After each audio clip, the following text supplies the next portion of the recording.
現年38歲嘅 TVB 知名女星、前港姐冠軍陳庭欣 Toby 同身家10億嘅富商楊振元已經戀愛8年嘅時間。然而楊振元遲遲唔肯求婚，陳庭欣至今亦都冇能如願嫁入豪門，外界都替陳庭欣感到着急。據港媒報道，楊振元最近以每月7.2萬嘅價格做出咗曾經同陳庭欣嘅愛巢，引發咗外界唔少熱議。突然租出愛巢，外界都覺得兩人感情發生咗變化，結果並非如此。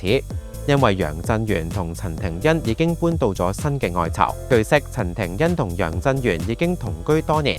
一開始外界都覺得兩人開啟同居生活係喺度為結婚做準備，結果呢一同居就係多年。楊振元遲遲冇用證，而陳庭欣雖是話好着急結婚，但男友冇用證，佢亦都只能夠默默等待。之前喺接受傳媒採訪嘅時候，陳庭欣就坦言自己已經做好咗結婚嘅準備，而家只係等待男友嘅求婚。由於楊振元過去有一段婚姻，同前任妻子仲有孩子，陳庭欣對此亦都毫不介意，甚至直言不介意當後媽已經做好咗準備。只可惜陳庭欣當後媽嘅機會至今冇實現。陳庭欣嘅呢位男友楊振元亦都係緋聞不斷，兩人戀愛8年期間，楊振元兩度爆出軌醜聞。面對男友嘅出軌新聞，陳庭欣嘅回應就係相信男友嘅人品。陳庭欣甚至仲為此俾男友打掩護，外界都覺得陳庭欣對楊振元愛得深沉。睇嚟陳庭欣仲係好渴望嫁入豪門㗎，不知不覺